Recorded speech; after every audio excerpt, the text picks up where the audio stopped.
Muchas gracias a todos otra vez por estar aquí. Se ve más gente, eso es emocionante. Bueno, quisiera un poco, he estado pensando bastante después del conversatorio que tuvimos hoy de mañana. Muchas de las cosas que iba a decir, un poco como siempre las digo, están un poco dándose las vueltas de ahorita en la cabeza, en reacción a lo que hemos hablado ahora en la mañana.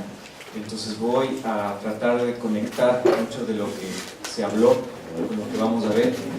Y quisiera empezar por el territorio que me ha captivado en los últimos, yo diría, 8 años, que es la cuenca amazónica. No sé si ya he visto esto algunas veces, entonces perdónenme. En el 2008 hicimos un viaje con un grupo de arquitectos, con una beca de investigación que salió desde aquí, desde la ciudad del Coca, por el río Napo y después por todo el río Amazonas. Entonces más o menos hicimos 1 mes y medio de viaje en donde íbamos parando en todos los lugares que podíamos, y lo interesante para nosotros era ir un poco viendo cómo era esa relación entre selva y ciudad. Como éramos 5 arquitectos, después se nos juntó un sexto en Manaus, era interesantísimo ir viendo cómo va cambiando la escala, que empieza en Ecuador con villas y pueblitos hasta una metrópolis como Manaus, que ya tiene casi 2 millones de habitantes. Lo que nos dejó, o al menos a mí me dejó muy interesado, es ver esta diferencia de selvas, podemos decir. A la derecha tenemos a Belém do Pará, y a la izquierda a una selva que se encuentra un poquito antes de Belém do Pará. Es simplemente una cuestión de minutos de viaje en donde hay esta transición fuertísima. Entonces, a mi regreso al Ecuador, decidí emprender una especie de estudio de análisis que no pensé que iba a durar tanto. La verdad, esto era simplemente un trabajo para una exhibición que íbamos a realizar en Nueva York, y 8 años más tarde sigo ahí metido, en donde queríamos entender, bueno, cuál es esta relación entre las ciudades, la selva, la agricultura, la deforestación, y tratar de entender qué es lo que mueve a estos patrones de ocupación del suelo que tanto preocupan a las disciplinas relacionadas al medio ambiente. Ahora yo estoy con un problema que tenía.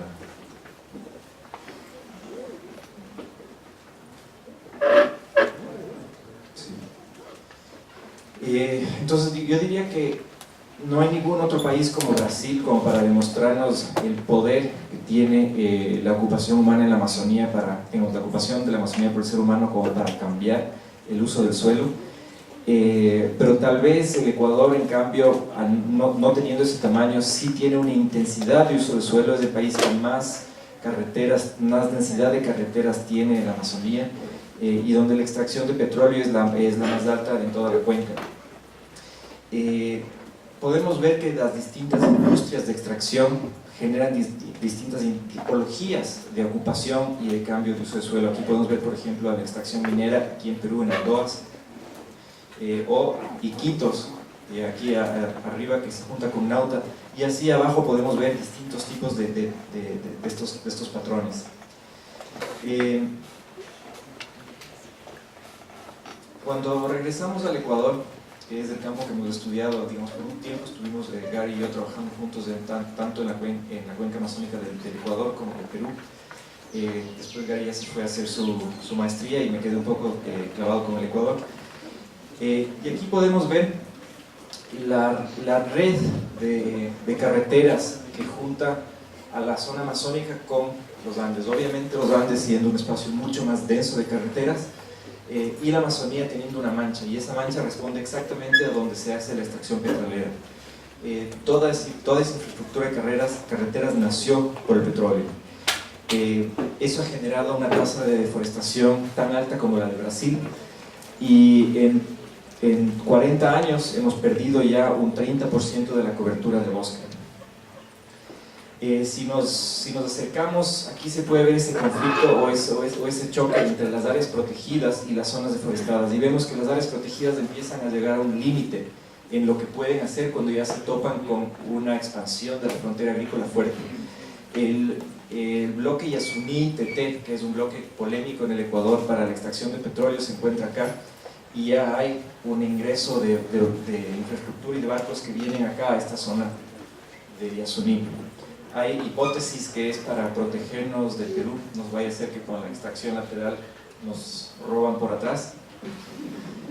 Y quisiera acercarme a esta zona que es la zona, digamos, yo diría más interesante en cuanto a deforestación, entre Nueva Loja y Francisco de Orellana, entre los años de 1977 y 2002. Entonces ahora vamos a entrar. Este de aquí, ustedes pueden ver Lago Agrio y Francisco de Orellana en el 77, y 25 años más tarde, 5 años más tarde, se va a demorar 25 años. El cambio es bastante drástico. El momento en que vemos esta mancha, es una mancha de lo rural, de lo agrícola, pero si es que le vemos un poco más de cuidado y si recorremos todo este espacio nos damos cuenta que al final lo que tenemos aquí son unas densidades urbanas, como son estos puntos, pero todo esto es una especie de mega urbanismo, porque toda la gente que vive ahí depende de las fincas, depende de la agricultura, pero sus vidas intentan ser urbanas. No son comunidades indígenas en donde tienen su forma de vida adaptada al lugar, sino que tienen, por ejemplo, aquí un finquero que tiene su familia y su niño tiene que caminar 2 horas para llegar a una escuela, 2 horas para llegar a un centro de salud. Entonces, al final lo que tenemos es una especie de mega ciudad en donde no existe nunca la infraestructura suficiente, porque donde sea que se pone un equipamiento, siempre queda lejos de otra parte. Entonces, todo esto, el momento en que lo encaramos a la disciplina del urbanismo, se vuelve algo que no sabemos cómo controlar.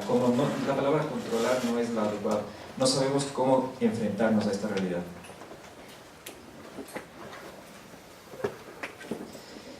Lo que ustedes vieron no es informal, es completamente diseñado. Durante la reforma agraria se dividió toda la Amazonía y se entregaron estos lotes de 50 hectáreas aproximadamente, donde se dividían estas líneas. Y aquí pueden ver el inicio de la ciudad de Lago Agrio, en donde a cada precooperativa le tocaba una línea y a cada familia una finca de 50 hectáreas. Todo eso genera este patrón que ustedes ven acá atrás. Se puede ver, ya no se puede ver con tanta claridad, pero aquí están todas las líneas, y esas líneas subdivididas por el Ministerio de Agricultura.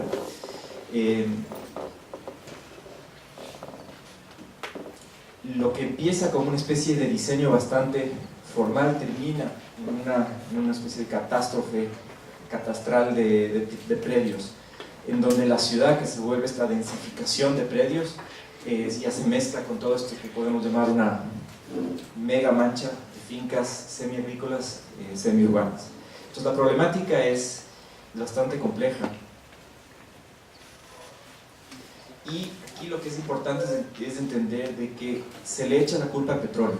Si bien el petróleo, la extracción de petróleo es la causa de que construyamos carreteras para llegar allá, no es el petróleo en sí, no es la industria del petróleo la que genera lo que acabamos de ver.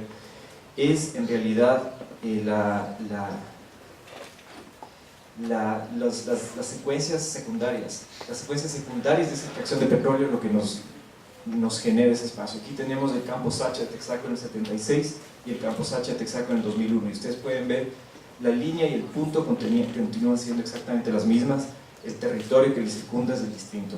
Entonces esa mezcla entre el diseño formal que viene de parte de un ministerio de reforma agraria y la ocupación, que después es algo que el ministerio ya no puede controlar, pasa a manos de los gobiernos autónomos descentralizados, los gobiernos locales, que simplemente dejan de planificar esta zona y lo que hacen es reaccionar a lo que va pasando simplemente con dibujo.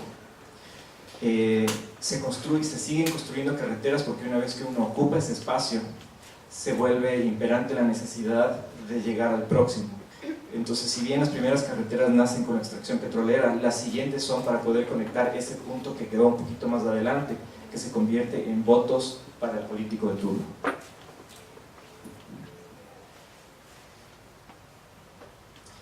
Entonces, un poco regresamos a lo que hablábamos hoy en la mañana, la cartografía, el mapa que nos deja un poco preocupados sobre cómo cambia el uso del suelo, deja de ser importante el momento en que uno entra a esta escala. El momento en que uno empieza a ver los conflictos, ya no territoriales, sino yo diría de terrenales, entre la gente y cómo ocupa ese espacio, el tipo de infraestructura que construye un municipio que no puede reaccionar a la velocidad con la que se invaden esos territorios, con la que se dividen las tierras, y el tema de la selva pasa a segundo plano. Uno lo que hace como urbanista o planificador cuando va a estas regiones es solucionar los problemas de ocupación de la gente de esos territorios. Aquí podemos ver, por ejemplo, a una persona que trabaja en el ministerio solucionando el problema entre una comunidad indígena que ha sido invadida por colonos y que por $150 ya tienen papeles para su terreno. Ese es el problema del día a día, la infraestructura que se construye y las condiciones precarias en las que vive la gente hacen que simplemente cambiemos nuestras prioridades. Ya no podemos pensar en temas como deforestación o cambio de uso del suelo a nivel macro cuando tenemos que enfrentarnos a esto. Y una cosa que hablábamos hace un rato contigo es esto de que si bien el problema empieza con una posición en donde en realidad, y les tengo que ser sincero, cuando yo empecé a analizar esto, mi prioridad no era la gente, las personas, no era lo social, mi prioridad era un tema mucho más cartográfico de ver cómo cambia esto y qué podemos hacer. Pero el momento que uno está aquí, uno no puede dejar de pensar que para poder solucionar ese tema ambiental, aunque uno deje el tema social como algo secundario a nivel personal, para poder solucionar temas ambientales tienes que pasar por temas sociales. Y esto es algo que voy a tocar un poquito más adelante en la Universidad Iquian, porque dentro de la conceptualización de una universidad en la Amazonía están teniendo muchos problemas justamente por no entender que para poder llegar a soluciones de laboratorios biológicos no pueden saltarse la solución de problemas sociales de la Amazonía. Esa escala del niño que acabamos de ver entonces se contrapone con la escala mayor, que es esta escala a nivel mundial en que se discuten en las COPs, en las conferencias de las delegaciones para el cambio climático, en donde todavía no llegan a definir exactamente cuál es el rol de la selva, del bosque, de los trópicos. Y aunque sí me emociona bastante de que ya por primera vez se le esté dando valor a la biodiversidad, valor al bosque, o sea, es algo perverso porque por un lado es algo invalorable, se podría decir que el bosque no tiene valor y que está por sobre todo la naturaleza, la madre tierra, pero el hecho de no poder darle valor hace que no pueda defenderse de la economía. Entonces, organizaciones, especialmente Red Plus a nivel mundial y en el Ecuador, lo que era Yasuní, Tete o Socio Bosque, lo que intentan es darle un valor a la conservación. Para mí eso es importante porque compra tiempo hasta que podamos darnos cuenta de que ya es algo que tenemos que hacer. Lo que hablábamos hoy en la mañana, el momento en que existe una conexión no solo abstracta mental, sino emocional, y emocional porque simplemente nos damos cuenta que no hay agua en nuestro fregadero y que viene de un problema de sequía en alguna parte porque se taló el bosque de cerca. Esa conexión ya se vuelve emocional porque simplemente estamos tristes de que no hay agua. Yo creo que hasta que llegue ese momento, cuando ya la conexión sea fuerte con la carencia de recursos, este tipo de protocolos lo que hacen es dar un valor a la conservación, a la naturaleza, y de esa forma poder esperar un tiempo en donde no se hace una devastación completa. Sin embargo, el problema de este tipo de iniciativas son como lo que se da en Bolivia, lo que se dio en Bolivia, de no tener una agenda social. Es otra vez esa intención abstracta de darle valor a algo sin entender cómo la gente va a reaccionar y cómo la gente necesita trabajar. Para quienes no conocen del protocolo Red Plus, es la reducción de emisiones por degradación y deforestación, y el plus, todo lo que se aumenta. Básicamente es el tema del mercado de carbono. Contrapuesta a la diapositiva anterior justamente está en que tú puedes pagar por la conservación, esta plata puede llegar a la Amazonía, pero no quiere decir que cuando llega la plata se acaba el problema. La gente necesita trabajar, necesita hacer actividades, y ahí es donde muchos de estos protocolos económicos no aterrizan. Con esta intención, un poco lo que hemos querido trabajar, y en eso es lo que hemos estado trabajando durante los últimos semestres de la Universidad Católica, es tratar de ver qué se podría hacer con estos recursos cómo podríamos analizar un caso de estudio real y trabajar territorialmente analizando cómo esta capa económica empieza a representarse y a tener algún tipo de efecto sobre el suelo.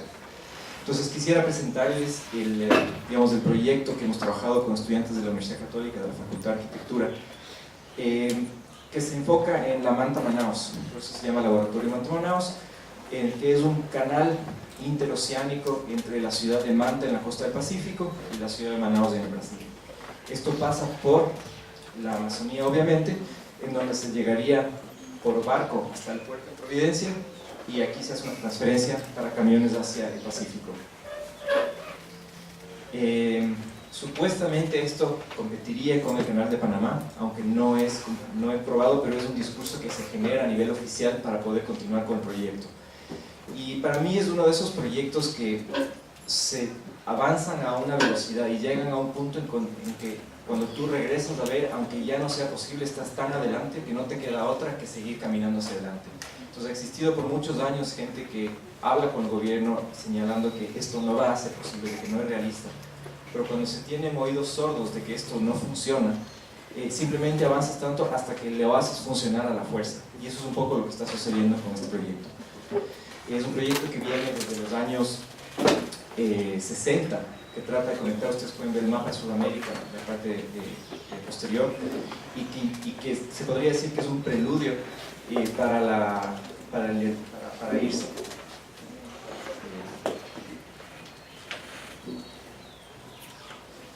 No es sino hasta ese abrazo fraterno del 98 entre Fujimori y Maguad que se puede lograr esa apertura y que se rompen las fronteras, digamos, que se abren las fronteras entre los dos países, Perú y Ecuador.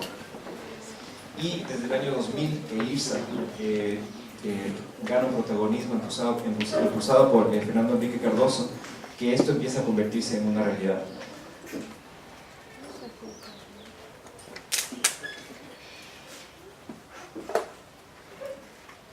No quisiera ahondar en el tema IRSA porque yo creo que la mayoría de las personas que estamos aquí conocemos, pero en el año 2000 al surgir IRSA con esta ambición de conectar todo el continente, y yo creo que también como una especie de reacción a lo que se está dando en Europa con el euro, con la Unión Europea, con esta idea de que formemos bloques, hay una especie de intensidad de pensamiento de tenemos que conectar todo con todo.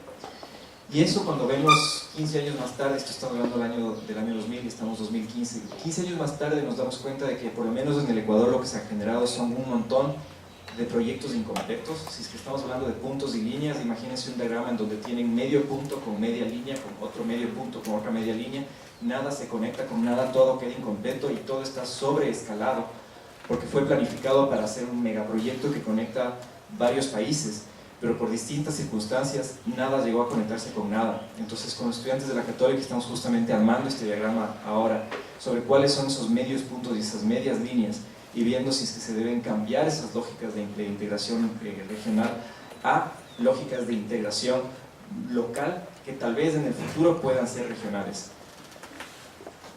Aquí regresamos a lo que con Gary llamábamos violencia cartográfica, cuando se cree que se puede juntar puntos a través de una línea y se ven de estos casos muchísimos. En este caso el gasoducto del sur que va que iba a ir desde Caracas hasta Buenos Aires, en donde una posición política aterriza, y eso un poco va a lo que les mostré hoy de mañana con los proyectos que están en Ecuador, en donde la voluntad política de hacer los proyectos surgen de este tipo de gestos que terminan en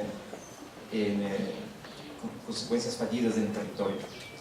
Es una visión que todavía está con esa idea de que hay que conectar un lugar como Manaus con la costa de China, en donde todo lo que está en la mitad se puede considerar eslabones faltantes y cuellos de botella. Aquí nos queda la sensación entonces de que todo lo que está entre Manaus y el Pacífico estorba. Digamos, es algo pesimista, pero es la realidad. El socio principal de Brasil es la China, no es el Ecuador, no es Perú, no es Colombia. Y entonces, si es que va a haber una interconexión, el problema es que nuestro discurso interno es vamos a construir estas carreteras para poder negociar con el Brasil. No sé qué tanto cierto es eso, porque a Brasil no sé qué tanto le interesa negociar con nosotros más que la China, entonces nos volvemos una especie de peaje. Y este diagrama lo explica muy claramente, es un diagrama elaborado por IRSA, donde se denomina a todos estos espacios eslabones faltantes y cuellos de botella.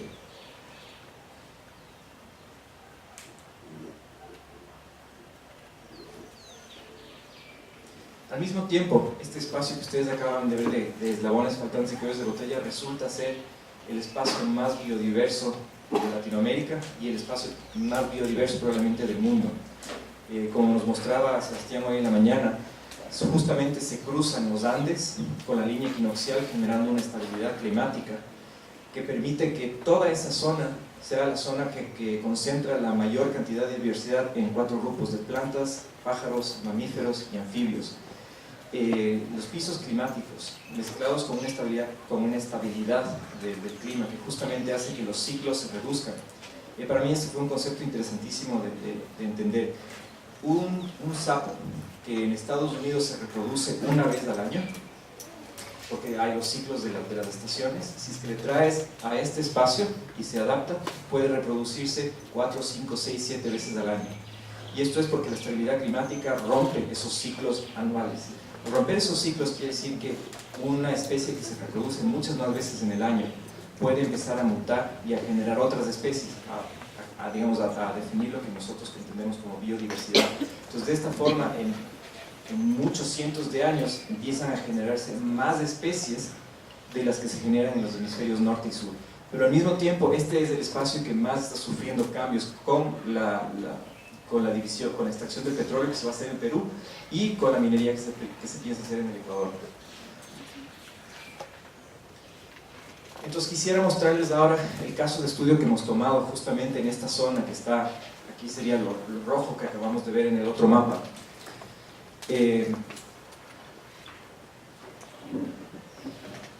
donde ya un terreno más cercano nos muestra dónde va a ser ese puerto de transferencia que conecta el canal fluvial que viene desde Manaus hacia las vías que se van al Pacífico. Aquí tenemos el Parque Nacional de Suní, un espacio extremadamente importante, la Reserva Limoncocha y allá la Reserva Faunística Cuyabén. Entonces tenemos 3 espacios naturales que rodean a este espacio de fincas y de monocultivos. Al mismo tiempo tenemos aquí 5 comunidades indígenas. Entonces hemos escogido en ese sentido un terreno que reúne casi todas las tipologías en el Ecuador, inclusive la del ecoturismo de esta zona aquí es de un ecolodge. Y durante 3 semestres de la Universidad Católica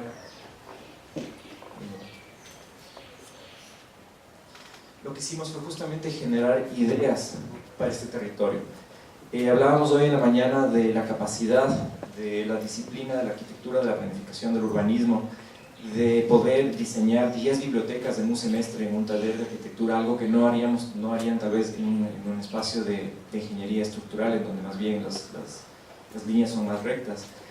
Y aquí lo que hacemos es generar varias ideas, de estas 18 ideas que se encuentran aquí, perdón, aquí están 14, pero hicimos al final 18 ideas.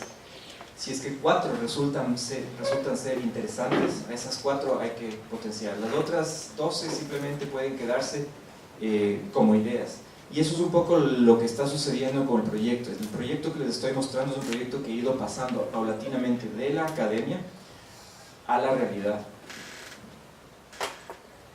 Como les cuento, el espacio académico fue el espacio de generación de ideas, es este espacio libre donde no existe la presión política por llegar a alguna parte, por cumplir con nadie, y eso un poco es eso que hablamos hoy en la mañana sobre la autonomía de la universidad, hasta qué tanto estamos sujetos a tener que resolver problemas que se nos plantea desde el gobierno o desde el privado, porque a veces que el planteamiento de un problema ya dirige una cierta respuesta. Cuando en cambio, si tenemos esa libertad de no tener que responder a alguien en un comienzo, podemos empezar a generar propuestas que definen mejor el problema y nosotros llevar ese problema y algunas posibles respuestas o preguntas al Estado. En este sentido, al no tener ese contacto todavía con el Estado, pudimos trabajar bastante intensamente en ideas de proyecto con estudiantes, en este caso de pregrado.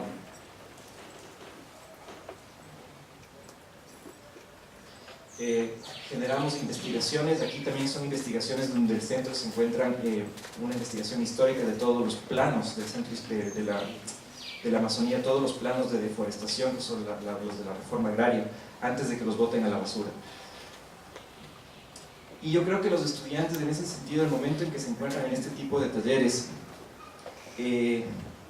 para ellos es importantísimo el interactuar con la gente con la que estamos trabajando. Entonces, ese segundo paso de plantear el problema en el curso es seguir con ese problema hacia el campo. Y aquí tenemos a los estudiantes jugando fútbol con la comunidad de Guillero. Resulta que es una comunidad guaraní, del grupo indígena guaraní. Resulta que aquí solo las mujeres juegan fútbol y son buenísimas, entonces todos los hombres teníamos que estar afuera viendo cómo las mujeres se sacaban a nadar. Un ejercicio que nos fue excelente es justamente llevar este mapa con capas transparentes encima e ir llevando el mismo mapa a distintas instituciones y a distintos grupos y hacer que gente raye sobre la capa transparente preguntándoles cuál es el futuro de este territorio. Aquí podemos ver el alcalde de Xuxufindi, el geógrafo del gobierno provincial, la comunidad de Guillero y técnicos de Petroamazonas rayando sobre el mismo espacio sin saber lo que rayó la otra persona, y los cambios y las visiones empiezan a ser bastante distintas. Lo que nos pasó mucho a la final es que dejaban de rayar y el tema se convirtió en una conversación, pero el hecho de poder trabajar sobre un espacio cartográfico en el lugar de estudio se volvió algo extremadamente rico. Esto nos trajo una conclusión que en realidad ha definido para dónde estamos llevando la maestría. Yo creo que este trabajo que hicimos en pregrado ha sido extremadamente influyente en hacia dónde dirigimos la maestría. Y es que nosotros como arquitectos estamos acostumbrados a lidiar con esto, con lo que llamamos la urbe, tal vez con lo que rodea esta urbe, y ahí nos quedamos. Salimos de este espacio y nos sentimos incómodos. Y es ahí donde yo creo que hay una oportunidad grandísima en el momento en que empezamos a pensar en que, por ejemplo, para trabajar en espacios como el que estoy proponiendo, pensar en el agro y en el bosque como las tres escalas que tienen que ser transversalmente diseñadas, es lo que puede ser algo que cambie el panorama. Cuando hablamos de diseñar el bosque, diseñar en el bosque es exactamente no hacer nada. El objetivo, el proyecto del bosque es mantener el bosque como está. Y ahí regreso a un poco teorías que están generándose con la profesora Keller Easterling en la Universidad de Yale acerca de la subtracción, de esta idea de que uno puede diseñar un proyecto que justamente lo que hace es no construir, sino reducir. La capacidad del arquitecto de generar subtracción en vez de adición.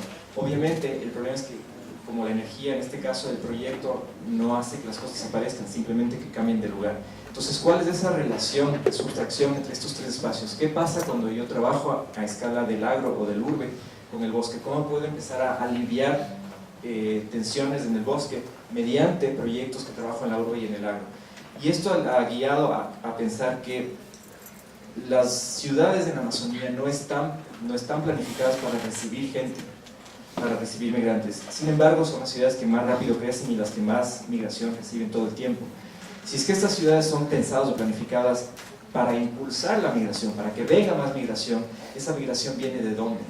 Y ahí es donde empezamos a trabajar con la gente que sale del agro y que a veces libera el bosque. Entonces esos balances para saber un poco entender estadísticamente de dónde viene la gente y a dónde va, es un poco el tema que estamos trabajando a nivel profesional. Me estoy adelantando un poco a la parte final de este proyecto. Entonces, tomando la finca como unidad mínima, empezamos a pensar en otro tipo de terreno que no necesariamente es lo que nosotros trabajamos como arquitectura. Pensamos en el terreno como este espacio al que queremos volver a llenar, pero no de construcción, sino de otro tipo de vegetación. En este caso ustedes pueden notar las dos tonalidades de vegetación, y eso es algo que nos ha interesado también en este proyecto, y es justamente pensar en que no necesariamente el bosque pristino primario es el que va a regresar acá, sino que es el bosque secundario mezclado con especies comestibles, el que puede regresar como un espacio de transición. Entonces el tema de la agroforestería se ha vuelto importantísimo en el trabajo, porque la agroforestería combina este espacio de conservación natural con productividad. Para esto trabajamos con gente local que sabe muy bien cómo funcionan estos sistemas que conectan, por ejemplo, a un árbol de laurel con una planta de maíz, en donde el neutrógeno que libera el maíz hace que el laurel crezca mucho más rápido. Y ese tipo de conocimiento, como hablamos hoy de mañana, es algo que simplemente tenemos que entender para poder empezar a proponer. Esta serie es una especie de serie utópica en donde supuestamente lograríamos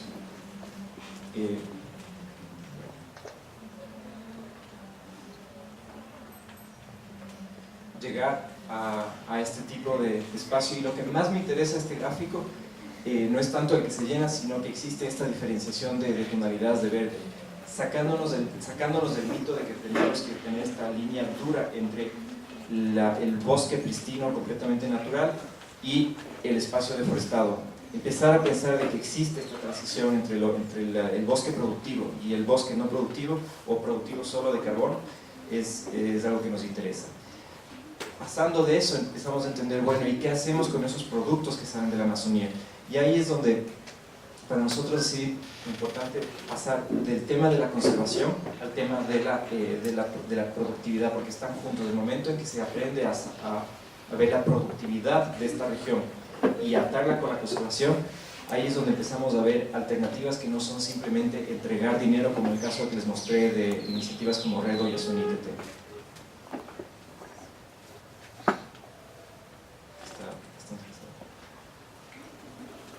Entonces se generan oportunidades para productos amazónicos como este. Aquí pueden ver chocolate, cosméticos, té, energizantes, y todos estos productos lo que hacen es, necesitan de una menor intensidad de territorio para generar un mayor valor agregado, que es justamente lo que no tenemos ahora.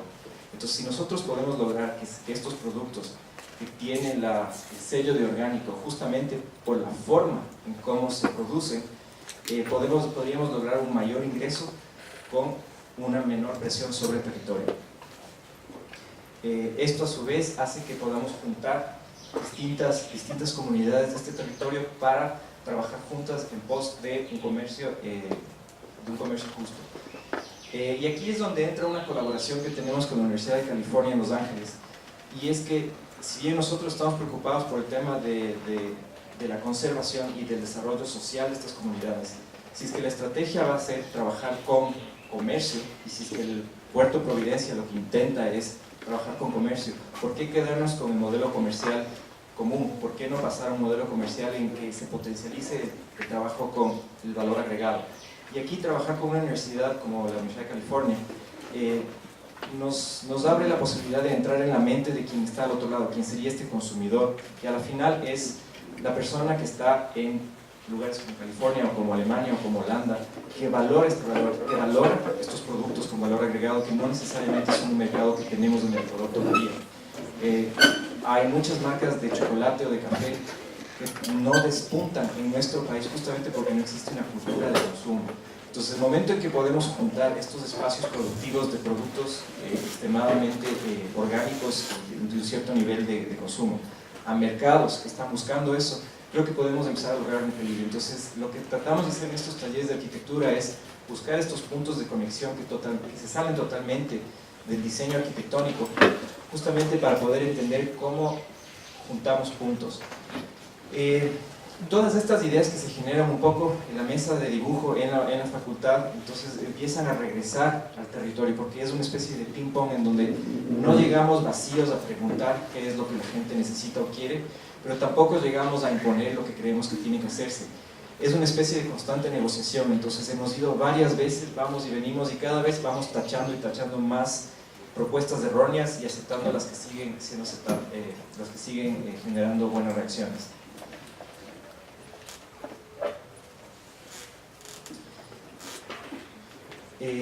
Aquí tenemos, por ejemplo, una reunión en la comunidad de Añango, en donde hay 5 otras comunidades indígenas y comunidades de colonos. Y ahí nos podemos dar cuenta de que algunas cosas de las que estamos planificando sí hacen sentido, simplemente son conectar ideas que ellos tienen, ideas que nosotros tenemos, desechar algunas que tal vez ellos tienen pero que no hacen sentido a nivel macro, o desechar otras que nosotros tenemos pero que tampoco hacen sentido.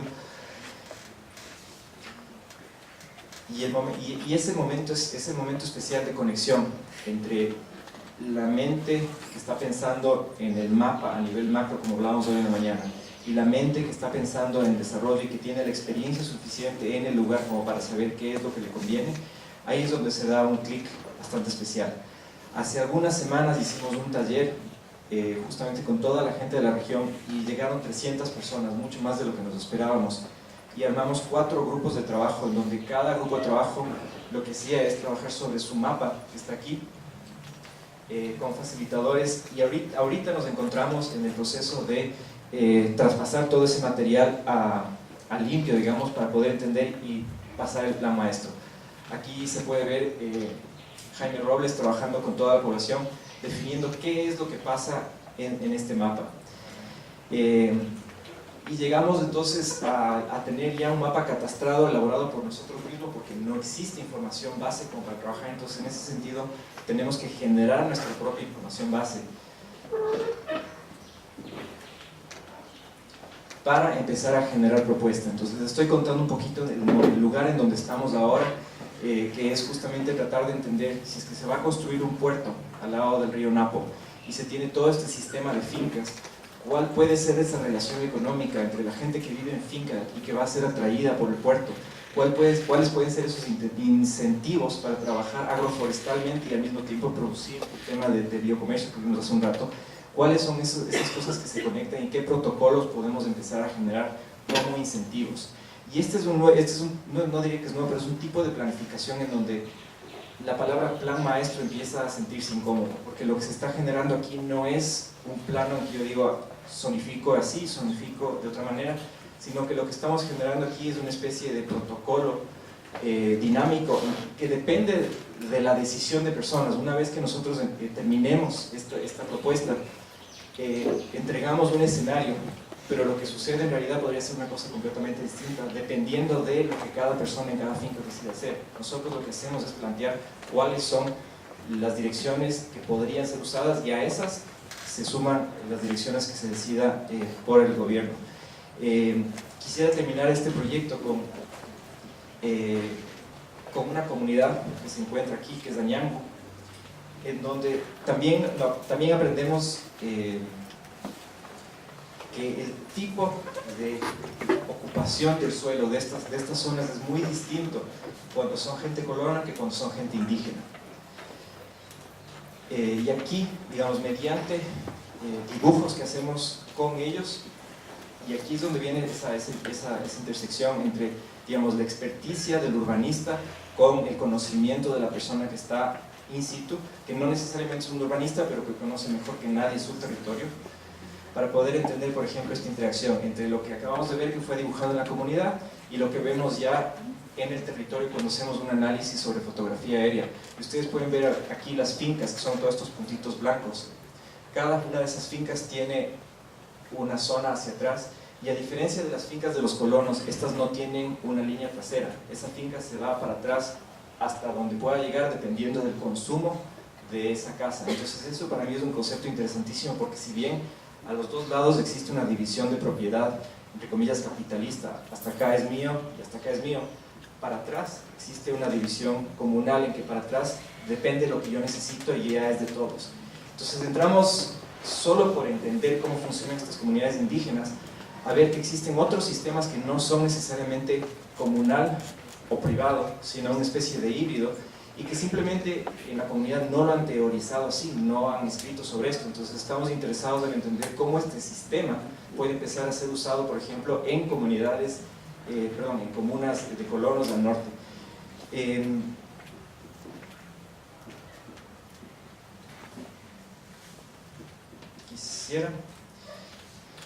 Quisiera mostrar, con esta comunidad estamos trabajando en la propuesta de un nuevo plan maestro, que es un plan maestro generado por la Universidad de Nebraska, creo que es desde el 2012, y estamos repensando porque muchas de estas partes han sido inundadas. Y esto nos genera la oportunidad justamente para tener esta interacción entre estudiantes, profesores, la universidad y la comunidad, en definir cómo se puede ocupar el territorio. Es algo que literalmente tuvimos la reunión la semana pasada y está empezando.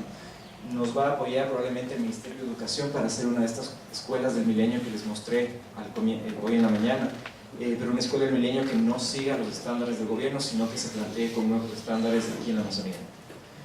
Estudiantes, algo que es interesantísimo es que también uno como profesor no controla todo el proceso. Algunos de los estudiantes que estaban en el taller se salieron paralelamente al taller y decidieron junto con la comunidad diseñar esta torre. Se diseñó la torre y se construyó la torre. La torre está construida y fue diseñada por estudiantes totalmente sin ningún tipo de permisos ni nada legal, simplemente se diseñó y se construyó. Y pocos meses después, ahí está. Y esto es algo que surgió de la interacción entre estudiantes y comunidad.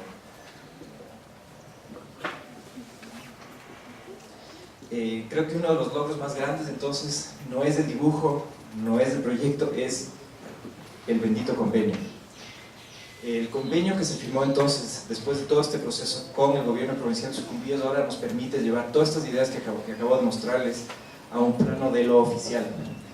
Firmamos contrato hace una semana y media para ya empezar el plan maestro oficial que va a llevar todos los conceptos que les acabo de mostrar a planos que se pueden convertir en ordenanzas para la zona de Providencia. Entonces, esto para mí ha sido la escuela de los últimos 2 años. Cómo armar términos de referencia, cómo gestionar un proyecto, que es algo que en la escuela de arquitectura no te enseñan. Y finalmente, si es que el proyecto va a existir, es esto lo que te permite hacerlo. Que es horrible hacerlo, pero es lo que te permite.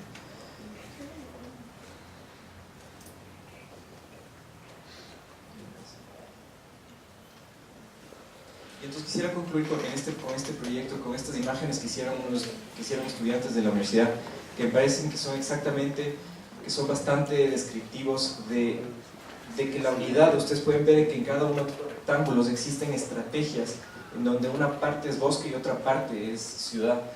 Y es justamente un proyecto de uno de los chicos que quería ver cómo trabajar los bordes del bosque en donde ya no haga sentido ocupar, los bordes de la ciudad donde ya no haga sentido ocupar el bosque.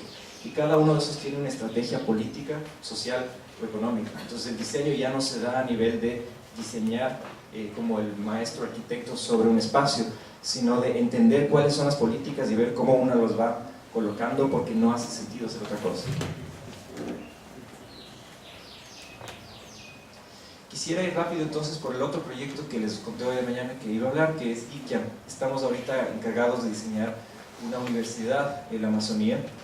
Y esto ha planteado otros retos. No voy a entrar a la descripción del proyecto en sí, de la arquitectura del proyecto, porque yo creo que eso sería bueno para otro contexto. Lo que me interesa ahorita hablar es justamente esta idea de que estamos diseñando una pieza de infraestructura para el Estado en un lugar extremadamente sensible. Y resulta que este espacio es una universidad. Entonces la universidad trae un discurso universitario de integración, de innovación, de investigación, y ese discurso, al momento que quiere convertirse en infraestructura, cambia cuando se reciben, entre comillas, las instrucciones del cliente. Por un lado se tiene todo el texto de lo que la universidad aspira en su misión y en su visión. Por ejemplo, la palabra innovación aparece cada 5 oraciones, y el momento en que nosotros como arquitectos planteábamos, ok, vamos a generar innovación en la construcción, la gente de la universidad se asustaba, ¿no? ¿Qué quiere decir? Van a investigar mientras construyen, pero eso nos va a costar. Sí, pero es una universidad acerca de investigación. Sí, pero la investigación cuesta y eso no se puede hacer en la construcción. Entonces empiezan a haber esas contradicciones en donde la misión de la institución es cierta, pero el momento en que eso se convierte en proyecto arquitectónico, se convierte en proyecto económico y se para. No se le ve a la arquitectura en este caso, desde la gestión, como un proyecto de investigación, y eso nos ha tocado una lucha muy fuerte, porque el proyecto de arquitectura solo es una herramienta, en el caso para ellos, de tener el espacio donde se va a realizar la investigación, en este caso geológica, geográfica, ecológica. No le ven todavía al proyecto arquitectónico como una oportunidad de investigación, y eso es algo que queremos un poco cambiar. Aquí podemos ver el terreno de Iquiam, que está a 8 kilómetros de la ciudad del Tena, y hemos querido plantear a todo esto como el terreno en el que nos interesa trabajar. Este es el campus, y el momento que proponemos esto, la universidad se siente un poco incómoda porque le estamos pidiendo que planifique no solo la zona que le compete, que es el terreno, sino toda la zona donde va a tener influencia. Y eso ha sido igual otro viacrucis, porque para ellos construir la infraestructura ya es suficiente peso. Tener que dedicarse a lo que está fuera de la infraestructura es algo que nos está costando bastante. Ahí es donde, por ejemplo, yo creo que la conversación, lo que hablábamos hoy en la mañana acerca de, con Sebastián, lo que hablábamos de Urban y de cómo podemos gestionar consultorías o ser suficientemente dinámicos como para encontrar un problema y gestionar la consultoría que se haga cargo de ese problema, es algo que tenemos que ser más dinámicos en la universidad. No podemos esperar a que alguien en el Estado descubra un problema para que nos contrate a nosotros. Si nosotros ya encontramos algunos de esos problemas, tenemos que tener la capacidad de generar esa propia consultoría. Creo que eso es algo que hay que trabajar bastante, o sea, es algo que he intentado en la universidad, pero el sistema universitario todavía está un poco quedado como para que pueda darse este tipo de procesos. Entonces aquí tenemos toda esa zona de influencia de la universidad que nos interesa trabajar, y la universidad en sí. El campus se encuentra en la parte sur, y solo les muestro rápido un poco qué es lo que nos interesa de este campus, y tenemos aquí un módulo de nivelación que ya existe, y el campus lo que ha generado es, al lado de la espina vehicular que ya está construida, colocar edificios uno a cierta distancia del otro, justamente porque lo que nos interesa es no generar una nueva mancha urbana, sino más bien generar un espacio en donde se trae más bosque de lo que se quita, porque en realidad estamos utilizando las zonas que ya están deforestadas. Traer más bosque entre edificios es algo tal vez un poco inspirado en lo que se puede ver en Iñochín, cerca de Belo Horizonte, en donde, a pesar de que es un sistema de edificios conectados por una gran vértebra, cada edificio está separado y el bosque empieza a cumplir este rol de intermediador y de generador de sombra. Creí que era importante mostrar solo hasta aquí, hasta este nivel, el campus, para no dejar ese vacío.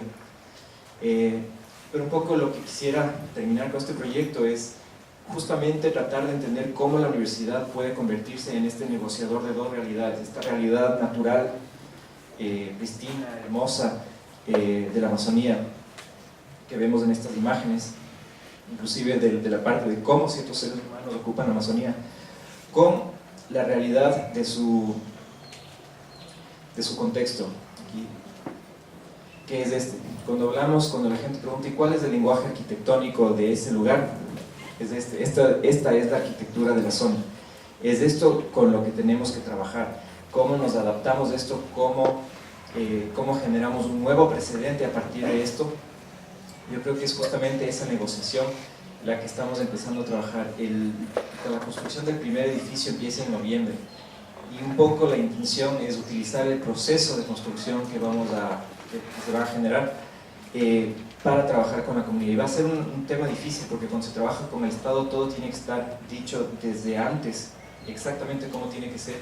Y cuando no hay, por ejemplo, estuvimos hace poco en las negociaciones con el Estado del tema de presupuestos, hay, por ejemplo, cierta tecnología de tierra que queremos utilizar, pero no existe la industria en el Ecuador, y tenemos a un especialista que va a dedicarse a la investigación de esa construcción con tierra. Pero el momento en que ellos buscan en su lista de rubros y de especificaciones técnicas, no existe, y tampoco hay cómo darle un precio. Entonces nosotros tenemos que inventarnos otras cosas, o sea, estrategias laterales como para poder hacer que ellos incluyan el presupuesto para eso, pero que se investigue durante la construcción. Y entonces, en ese sentido, el Estado no está listo como para generar investigación durante la construcción, y tenemos que ahorita buscar estrategias políticas laterales para hacerlo. Les contaré cómo nos va la próxima vez que nos veamos. Esto empieza el próximo mes.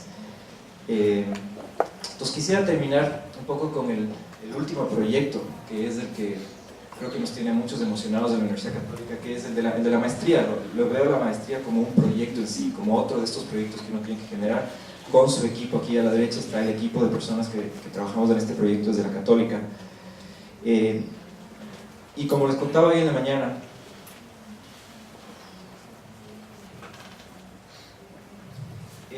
es una maestría que lo que intenta es traer estas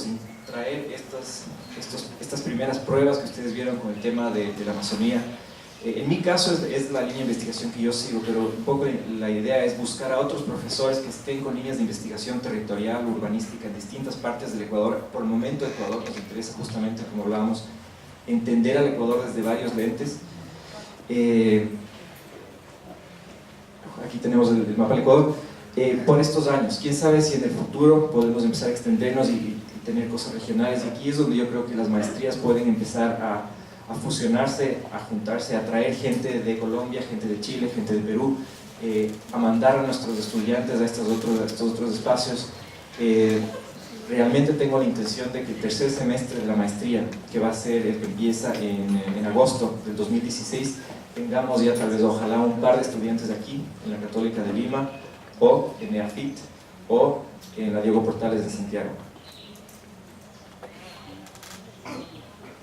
Con esto termino, durante el almuerzo me quedé pensando bastante en lo que se habló de representación y esto de la representación cartográfica versus la vivencial, y solo quiero mostrarles un diagrama que hicimos hace algunos años sobre Amazonía y que trata de buscar ese intermedio, ese espacio en donde no es el mapa pero tampoco es el objeto. Entonces aquí tenemos un cubito que representa una zona de la Amazonía con el río Napo, en donde se pueden ver que empiezan estas capas como decía Elizabeth, estas capas de territorios indígenas, de áreas protegidas, que al mismo tiempo se mezclan con las ciudades, y estas ciudades que empiezan a ejercer presión sobre las zonas protegidas.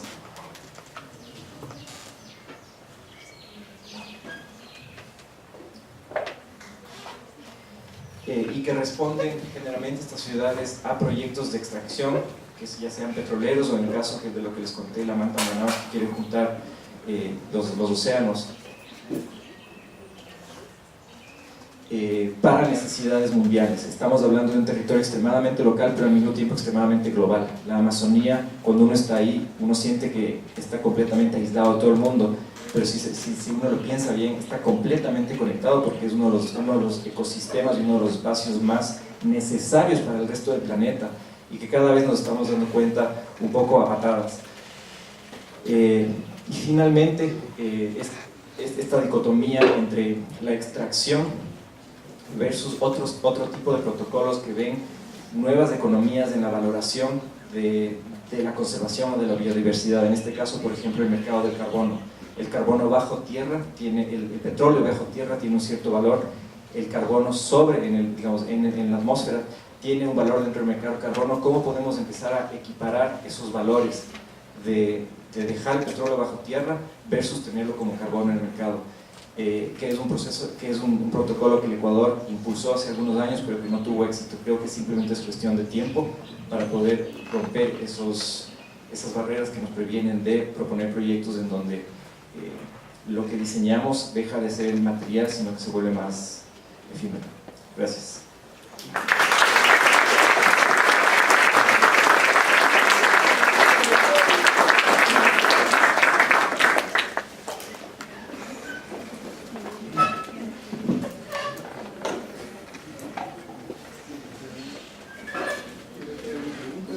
Si alguien tiene preguntas, comentarios.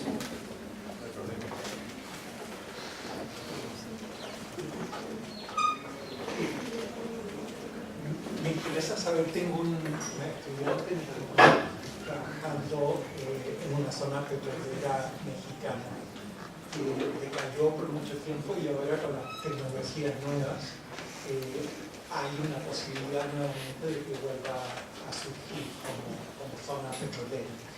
Y el problema en las ciudades, en esa zona, ha sido que han aumentado muy rápidamente de población, y una vez que el petróleo dejó de existir,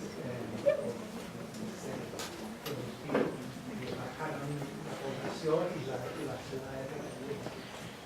Y en esas, la problemática de una zona definida por una cultura y las ciudades que surgen a través de eso, y la posibilidad de que se diseñen ciudades que puedan crecer y disminuir sin producir una catástrofe en el tema que ella está persiguiendo. Y me interesó el hecho de que estaba tratando, o sea, si entendí bien, mirar más bien a la región de la ciudad misma, y con una posibilidad mucho más alta de permitir el aumento y la reducción de la población. Pero me gustaría que comentaras sobre ese fenómeno, si lo ves como un posible problema futuro. Sí, bueno, digamos, la conclusión de mucha de la generación de estas ciudades en la Amazonía muchas veces es por, como tú dices, una monoextracción, un producto que se extrae, en este caso petróleo, puede ser minería o puede ser otras cosas, en donde, como tú dices, el momento en que ese recurso se agota o aparece un reemplazo, la ciudad deja de tener una vida propia y empieza a buscar para dónde irse, inclusive, y empieza a expandirse y empieza a tratar de sacar una economía para la que no estaba preparada. Por eso, para mí lo importante o lo interesante del proyecto es que podemos ver, en el caso de Puerto Providencia, donde se está construyendo el puerto, que ahí empieza ya a sentarse gente, y es gente que va a depender de este puerto, que no se sabe si va a ser exitoso o no, y un poco ya está pasando lo que pasa con un pozo petrolero que se va, genera un crecimiento, en este caso por la expectativa, y después esa expectativa no necesariamente se cumple, y la gente se queda sin saber con qué tipo de economía trabajar. Y lo que ha pasado en muchas ciudades, que como tú dices, pierden la extracción, se vuelve un espacio yo les llamo un espacio de taxis. Todo el mundo que va allá lo que hace es manejar un taxi, entonces llevar a la gente de dónde a dónde no sé, pero todo el mundo maneja taxi.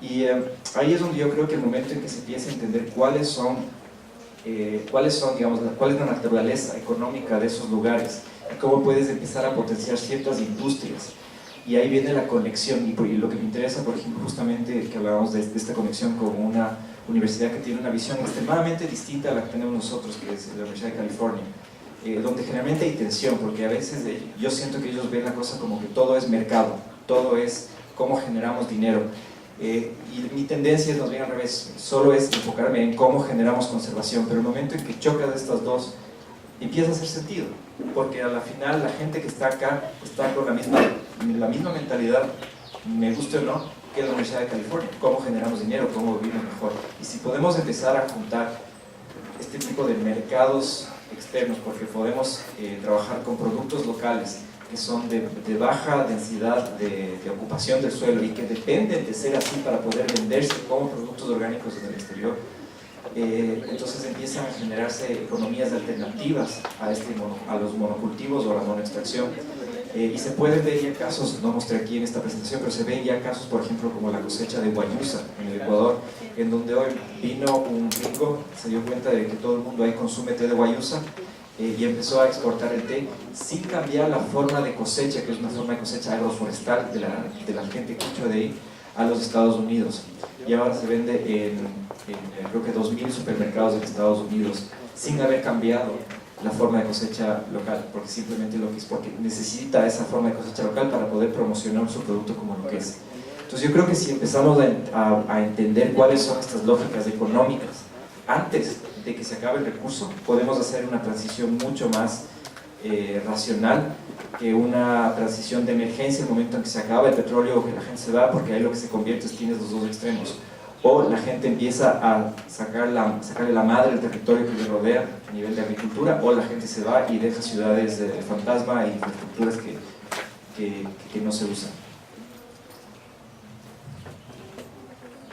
¿Alguna pregunta?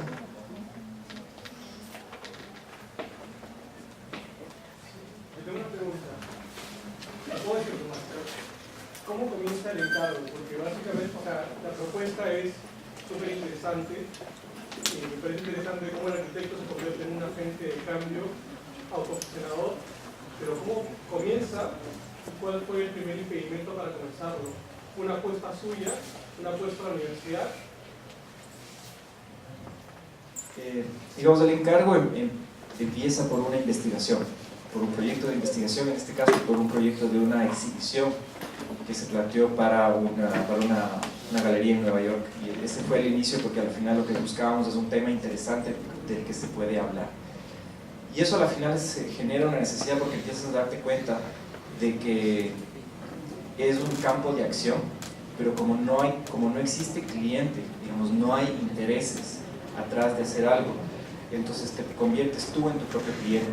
Y lo que empiezas a hacer es, si es que ya crees en ese proyecto, tienes que empezar a generar un cliente, y ese cliente es al final alguien al que le pueda interesar lo que pasa en esta región. Entonces por eso son dos los que se convirtieron en mis clientes después de que el proyecto existió, que fueron el gobierno provincial de Sucumbíos y una fundación que se llama Avina. Entonces en este caso lo que yo creo mucho, y que no es fácil, yo creo que ha sido muy problemático, es ser tu propio cliente antes de que exista un cliente externo.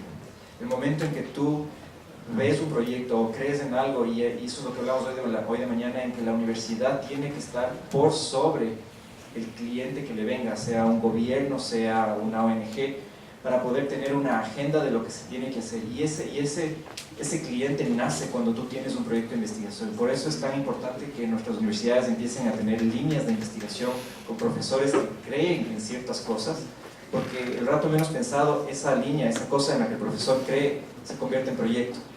Encuentra un cliente, encuentra a alguien que puede utilizar esa información para transformarla en proyecto que se aplica en el territorio. El problema es que hay veces en donde no estamos dispuestos a traspasar esta investigación académica que tiene una línea clara y que tiene unas hipótesis que en realidad no importa si no se cumplen, porque a la final son hipótesis y estamos en el mundo de la teoría. Porque el momento en que entra un cliente ya entra con ciertas condiciones de la realidad que un poco estorban a tu propuesta.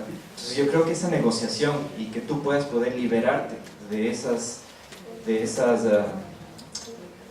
metodologías a las que te aferras, o esas cosas en las que tú crees, es parte de la riqueza del proyecto. Y yo creo que ahorita este proyecto se encuentra justamente en esa transición, en donde muchas de las ideas con las que yo estoy fascinado, tengo que dar pie atrás, porque me doy cuenta que son simplemente a veces utopías, o que son cosas que podrían funcionar, pero que simplemente ahorita no es el momento para que se den. Entonces empiezas a modificar tu proyecto, pero la investigación continúa. Entonces estamos en este momento en donde lo que se plantee tiene que empezar a hacer verdadero sentido a estos clientes que se han generado, que son estas dos instituciones.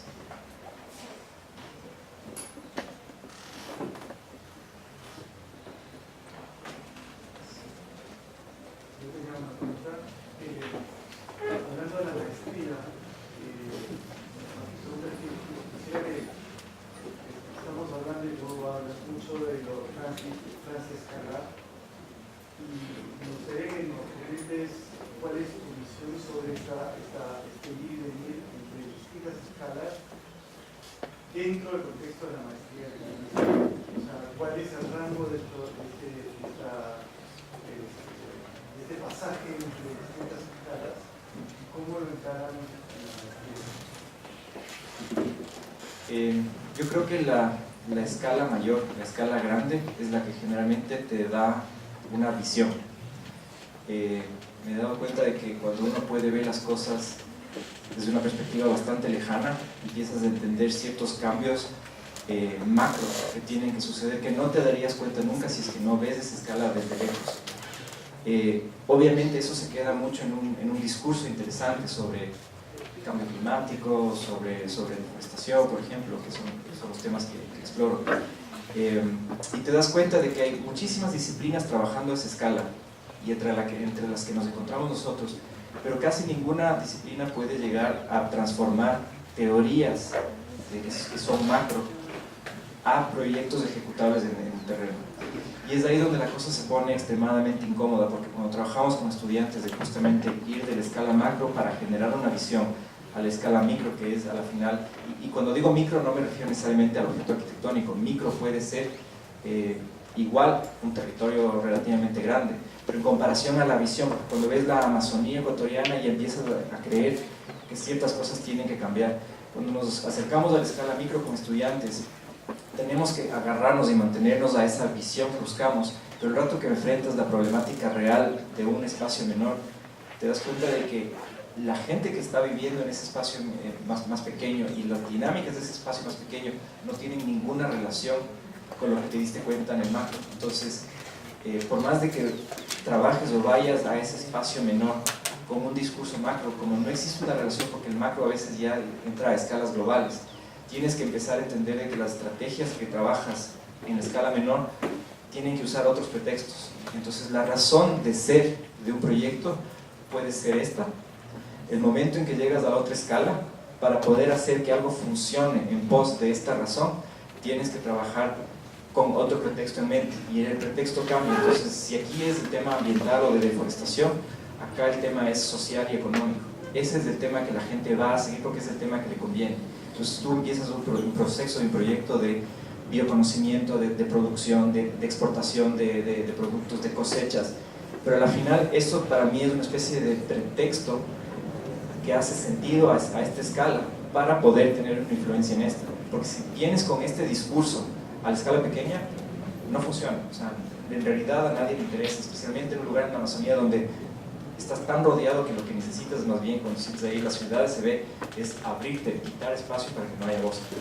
Entonces esa transición escalar en donde hay cosas que hacen sentido en una escala y que en la otra escala ya no hacen sentido, entonces tienes que encontrar pretextos alternos, creo que es lo que más nos cuesta en los talleres, en donde más bien, a pesar de que somos una facultad de creativos, tenemos igual una forma de pensamiento lineal en donde este es el problema y a este problema yo le voy a encontrar soluciones. Pero cuando el problema a una escala mucho más grande es tal y ese problema no puede transmitirse a escala proyectual igual, entonces te toca empezar a pensar en paralelos como para poder llegar de una solución que tiene un problema particular a solucionar problemas más grandes. Obviamente esto es algo que va a tomar mucho más tiempo, pues queremos tratar de lograr con procesos de maestría.